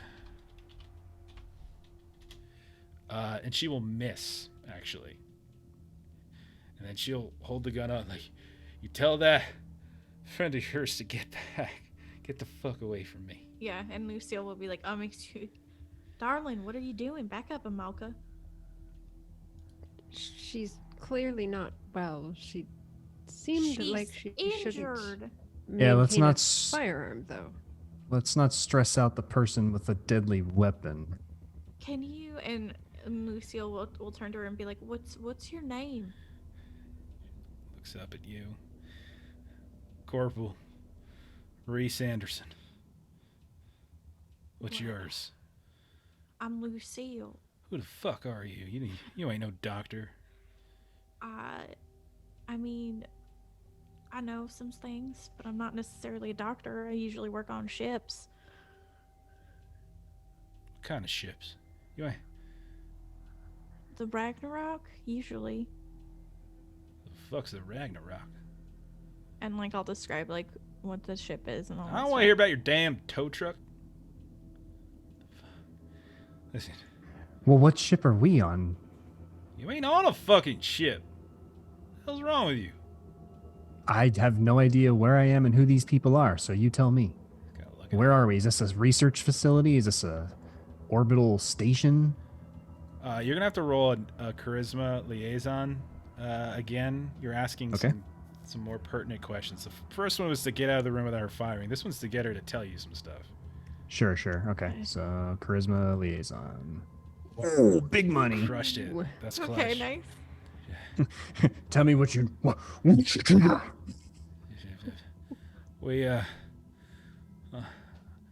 on some kind of medical research rock. Unit was sent here in response to some kind of containment breach. You know, details are scarce, especially for a grunt like me. But story I heard, there was some kind of cargo shuttle. It was really like a Trojan horse sent by them fucking anarchists in the Union. Anyway, apparently we're gonna occupy the facility, but we were in system, so we got here fast. We were doing some kind of training drills and whatnot, but when we arrived, there were no fucking radicals and no any goddamn progressives here. Whatever. One told us about that fucking thing. Any of them. Whatever the fuck it was, like a creature or something. Just, I don't know. It wasn't human. That's for sure. Ripped the whole damn unit in half all at once, and bullets, man. They just kind of like went through it. It got my leg, and we scattered. They pulled us. My friends. Oh shit. Where the fuck are they? They pulled me down here, and they were gonna scout the rooms for a med kit. I don't remember where it was. I don't remember how long it's been. And TieZon will kind of like kneel down very slowly, and if he's able to, put like a reassuring hand She on her seems shoulder. to What was trust her you. name again? Yeah, Reese Anderson. She's a corporal. Reese Anderson. So yeah, TieZon will kind of say like, you know, Corporal Anderson, like you did your job as best as you could, and like I'm sorry that your unit got torn apart by whatever this is, but it sounds like we are inheriting your mission to figure out what's going on. So, and I'm not trained, so you tell me like where is it we need to go and what is it we need to do? If you were me right now, what's the objective? If I were you, I'd get the fuck off this rock. You want So to that's live? to the level 0, right? I mean, that'll get you the shuttles, and you gotta take the tunnels. It'll take you to if the quarantine's in place. I don't know. We tried, but fucking whatever it was, they didn't tell us everything. But you gotta go level 0, and then the radios aren't working. I tried to get the ship, but Yorktown's not responding, and I don't know. And then, but if the shuttles are still running, you can get over. Oh, you can get over to the landing fields. One of our drop ships might be able to get back up to the Yorktown. If they'll even let you on. I don't know. That's what I would do. That's what I'm trying to do. I just fucking can't move. Where the hell are they? And she starts like shouting. Say, Stevie! Stevie! Pike! Calling out 2 names and really loud. It's echoing down the hall. And I'll kind of like say like, hey, like we can try and look for them, but we got to keep a low profile, soldier. You know that, like, if there's something out there, we don't want to bring it to us, right? Right. All right. Let me give you some painkillers. She kind of looks up at you. All right. They were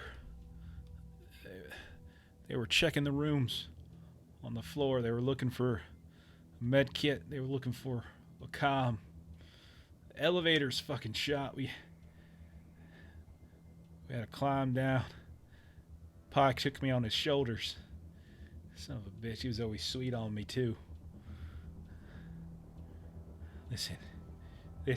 She kind of reaches up with this bloody hand and she kind of grabs. Can you find him? If you find him, you let him know.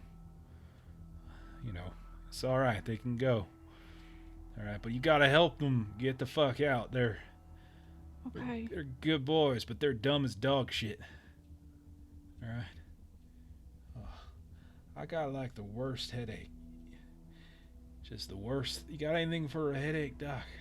Yeah, and I'll give her some painkillers. You slip her the sedative. Okay. Yeah. She's just like, oh, that's good. Go ahead, hit me again, Doc. Go ahead. It's all right. Go ahead. Hit me again. So like, it's like the scene from Saving Private Ryan. You just keep until she's just kind of like butterflies. Then she like kind of goes out. Gun falls to the ground. Yeah, are we able to recover the pistol and the assault rifle, or is there no rounds left? You pick up the pistol, and there's still rounds in the pistol. You pick up the assault rifle. Assault rifle's empty. Okay. Yeah, but the pistol, yeah, you guys have a pistol, so. I want to get her like D10 worth of rounds, we'll say. Yeah, I want to get her like little patch that has like the company she was with. Okay. And then if she has dog tags or something, get her dog tags. Okay. Zayas, why don't you go ahead and roll a security education test? Hey. Do pistols use agility or strength? All range weapons use agility. Okay, who wants the pistol then? It's got 8 rounds on it. I rolled a d10. I've got 4. Yeah, you could Me. probably make best use of it then. So I'll pass it off to Amolka. Okay. Intuition from my Okay. my charisma skill. I You was look like you know how to going use for it this. earlier too. Like, here you go. Oh, that's true. Yeah, yeah. So kind of sarcastically, like, here you can have your toy now. Zayas, you take a look at the patch. You see the Cambridge Wallace logo. You would be able to identify this pretty easily as like they're corporate merc. She's a corporate merc, but you don't necessarily know what outfit. Like there's a symbol, probably her group, her merc unit, but you can't identify it. You're not sure. I'll take the AR though. Okay, you can take the rifle with you. And you can use it as like a pipe weapon or something like a smash. Like you can certainly use it improvised like that, but you don't have any ammo yet. Okay. So, so looking around, you can see that there's like this is like just sort of like a circular hallway, and you remember from the little layout that you saw that like you're kind of in the southern portion of like this the O, just offices. If you go off to the right, there's labs. If you go off to the left, they all kind of circle round, and on the complete opposite side, there's another patient wing. Elevator is in the middle, like the whole of the donut. And she said the elevator's broken. She said the elevator's broken. So, We'll circle around to one of the rooms. want to See if go they- offices or labs would be the next one, depending on which way you go. Which way do you want to go? Let's do labs. Labs, yeah. Okay. Yeah, agreed. So you hang a left. You start going over to the labs. You've got your ID chips. Doors open just fine. No problem. You see, kind of opens up. It's another one of those, like, you hear the unlock, you do the turning, and then you kind of pull it open. It's got that same intense darkness in here. The red security lights aren't working. You start flashing the flashlight around, and you can see that there are numerous countertops, vials, tons of chemical equipment. You see microscopes, spectrometers, all sorts of different things here and there, cabinets galore. You also hear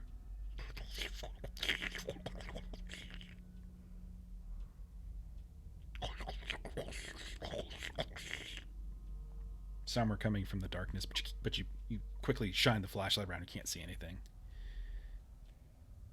Amolka's gonna pass the knife off to someone else now that she's got a gun, so someone else has a weapon.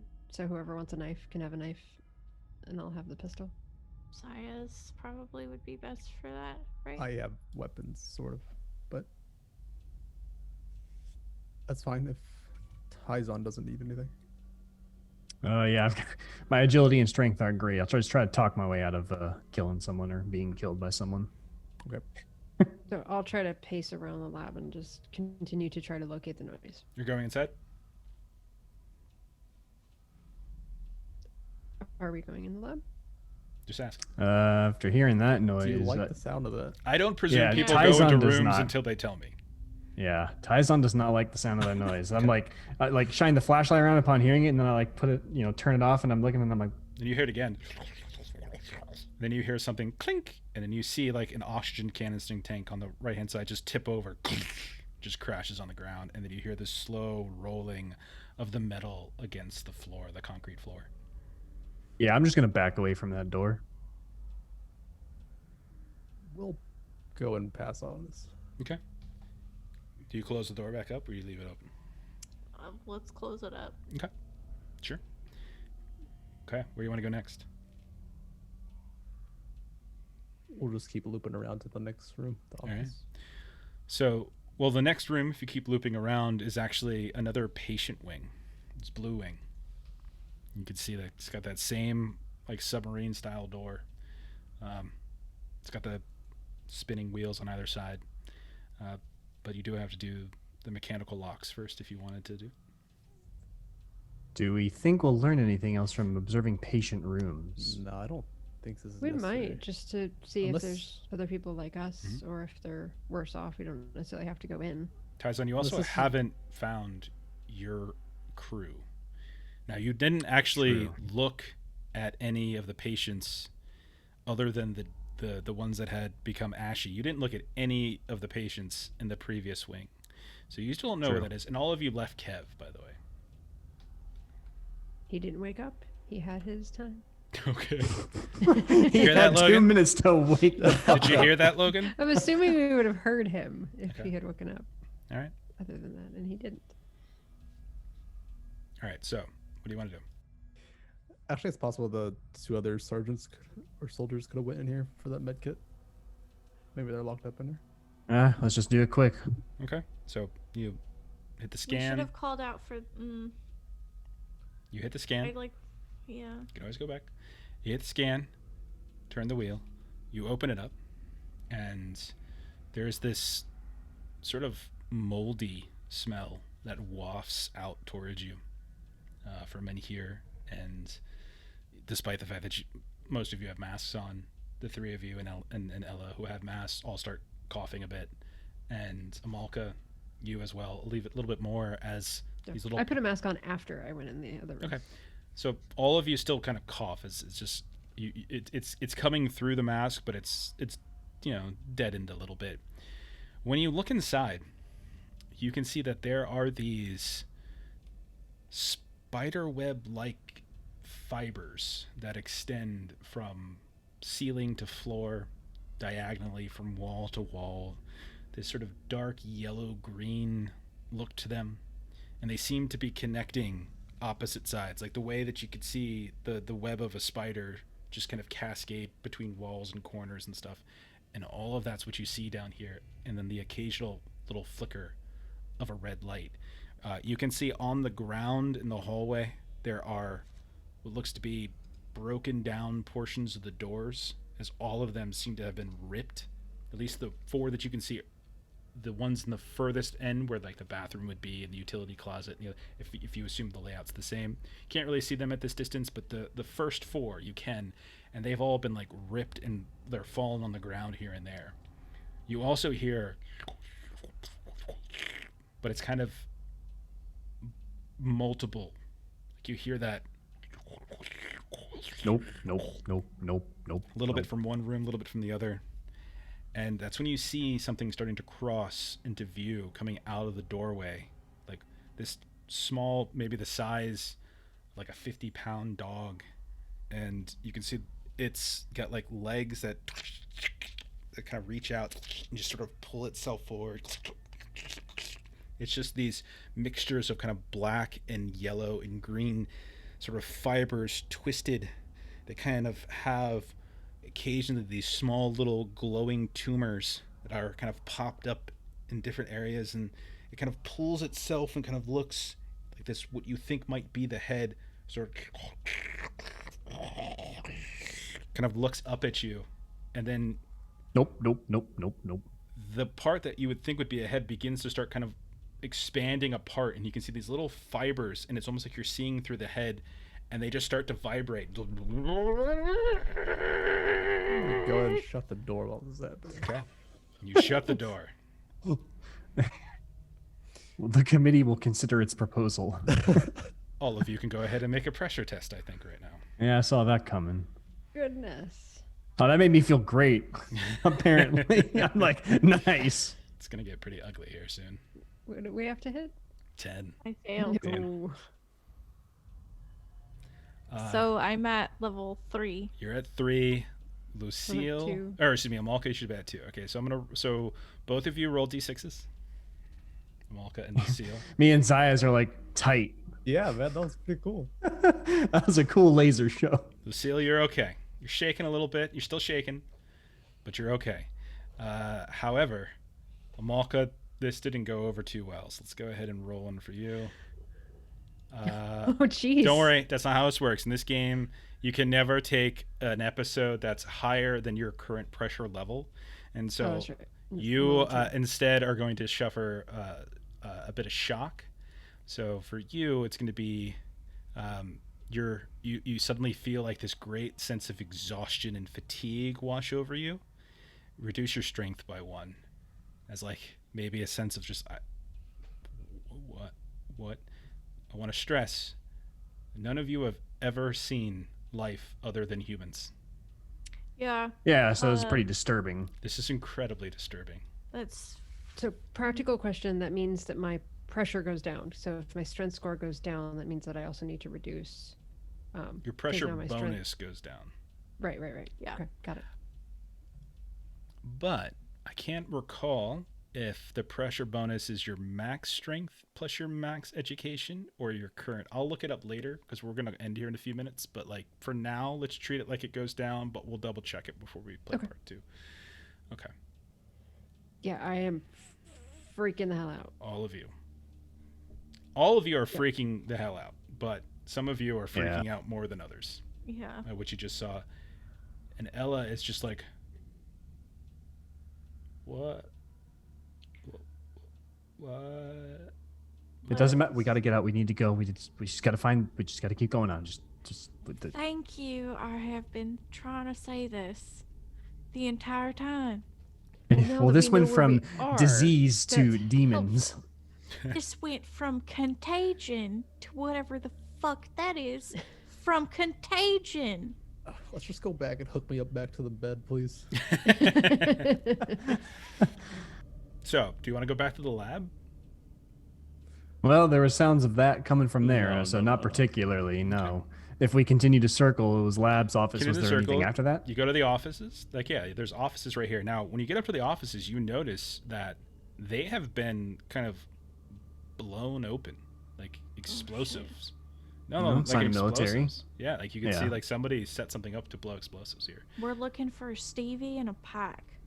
Yeah, and like you can see that there's like a dirty hallway and a series of just offices. There's like a small conference table and a conference room in the middle, and it's like a suite where there's multiple offices that are around. Some of those doors are locked, some of them are or some of them are closed, some of them are open. So it's like an open office with like suites on the outskirts, basically. There's like a big old conference table in the middle, and then a series of offices that kind of connect to that conference table in the middle. I'll kind of like whisper, but also be calling out for any other humans. Be like, is anyone in there? Okay. Because obviously I want to see if anyone responds, but I don't want the demon creatures to hear me. Mm-hmm. You don't So hear anyone respond. Like hey, it's me, but you do like hear something. Like something get knocked over, like a slam, and then you vaguely hear kind of sound somewhere in here. Okay. Yeah. So is it on the left or the right? So back right, you can see that there's a door open, like a jar, and that's where the sound was coming from. Yeah. So then I would call out like Lucille was saying, Stevie or Pike, is that you? Yeah, and it's sort of the same response, like. All right.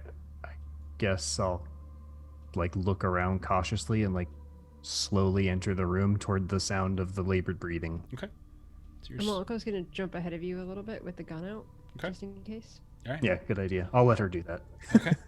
So you can see that all of the doors have names on them. A lot of these names match up to the initials that you saw on the schedule. Are all you in the conference room?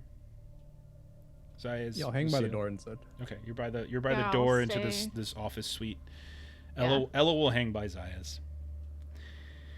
Amalika, TieZon, you kind of go inside, and you can see that you go up to the door, and you can see that the label says Dr. Gabrielle Diaz. And you can hear like there's the sounds coming from inside. You slowly push it open. You can see that there's a shotgun on the ground. And as the door continues to open, it kind of pushes past the shotgun, and you can see that there is a desk. There is a terminal, computer. There is a high-backed chair, and you can see kind of like sticking out the top of the chair, there's like a little bump that looks like there's somebody sitting there, and you hear, and slowly the chair kind of spins around, and as you guys are peeking in and starting to rotate, you can see that laying on the ground, you see the boots, and then the dark black pants, and then the flak vest, and then there's this greenish yellowish tendrils that are attached to the center of this chest that connects to whatever it is that's now sitting and staring at you through these pulsating yellow tumors. This almost fibrous looking being sitting in this chair, and the top parts of their head begin to spread, the little fibers begin to vibrate, and that's where we're going to go ahead and stop episode 1 of Oh man. Infectant at Outpost 82. Look at that, Ashley. It's freaking 8 o'clock. Look how solid that is. On Thank the you. dot. But also, Okay. what the fuck? Oh man. I don't know. Kind of fucking strange person does this kind of shit. Yeah, well, we got a hard stop at 8 for us, so 9 Central for us tonight. Ashley's got to work at like 3 o'clock in the morning. Yeah, like I like doing the cliffhanger ones to freak them out. It's pretty fun. So now, Yeah, cliffhangers are always fun. now I'm gonna obsessively think about this until we play again. Yep. Which God hopefully might be able to do fast. I mean, we don't know yet when we'll play again. Let me go ahead and shut the music down really here. I don't know when we're going to be able to play again. We'll see if we can maybe get something together for next week to finish this up. So what do you think so far, Derek, of the system? I like it. Yeah, it's super like intuitive, and I like it's more storytelling based, Totally, so yeah. you don't have to worry about rolling too much. Yep, exactly. So I like the pressure rolls. Yeah, I do too. Actually, I mean, how high can the levels go? I'm assuming like 5 or 6. 6. 6 is the Yeah. max. Before They're we always die. between 0 and 6. I think Do you just I have think- like a heart attack and I think there's just catatonia like you can get into. I think that's the worst thing that you get. But yeah. It's Oh, not- that's what Melissa rolled, right? yeah. Actually, Yeah. there might be one worse. Oh. Now that I think about it. You So, die. your There- heart Yes. explodes? Taking a look. There's insane Pressure fear. says no. So the highest one is insane fear and driven to violent flight. You fight whoever and whatever to get as far away from the source of the stress as possible. Ooh. And once away, you will fall catatonic, curled up on the floor, unresponsive, and virtually unconscious for 6 minutes. Once recovered, all attributes are reduced by 1 point. Also, when you're unconscious, someone could just like flat up kill you. Like, Right. Yeah. Coup de grace. yeah. Yeah. exactly. Exactly. Okay, so let's see. What do we got coming up? So we got nothing tomorrow. Unfortunately, we have to cancel our Cobwebs game. So hopefully we'll get that back Yeah. up. And Logan is going to be pretty busy the next couple of weeks. He's a nurse, and things are crazy right now with If COVID he and was the here, he'd holidays. tell you to mask up, wash your fucking hands. Absolutely, he would. Yes. So I don't think. I'm guessing we might. I'm not sure if we're gonna have Mutineer Zero in December, and we're gonna try, obviously, but we'll see. But we definitely will have Alien. If you like industrial sci-fi, Melissa and I are playing Alien on Monday, continuing our Cinders of Heaven campaign there. So you can check us out on this channel, 9 Central. And then the following Monday, we'll be back on Free League Publishing for our Vaesen game. And if possible, I want to try to get, we'll see how it goes. We'll talk about our schedule with the folks here, and even if Logan or even Justin or something like that, if we can get a 5th player in, we'll see if we can get the second half of this done next week if possible. So we'll chat about that. That's about it. So follow me on Twitter if you want to get announcements like right off the bat when we're playing. So that's at lollygaggerco. And catch us if you've missed any of our other games. We got plenty of actual plays. We got all of our Alien games, our Mutineer Zero games, our Vaesen games, our Electric Bastion Land, even the Best Left Buried game that we played a couple weeks back. All of that's over on our YouTube. So youtube.com/adventures in lollygagging. So catch that there. And that's it. So thanks for hanging out if you hung out. And if you're catching this later on, thanks for watching. And we'll finish this up soon. I'm going to go ahead and throw us on the end screen, and then we'll find someone to raid. So good night, everybody. Adieu. Later.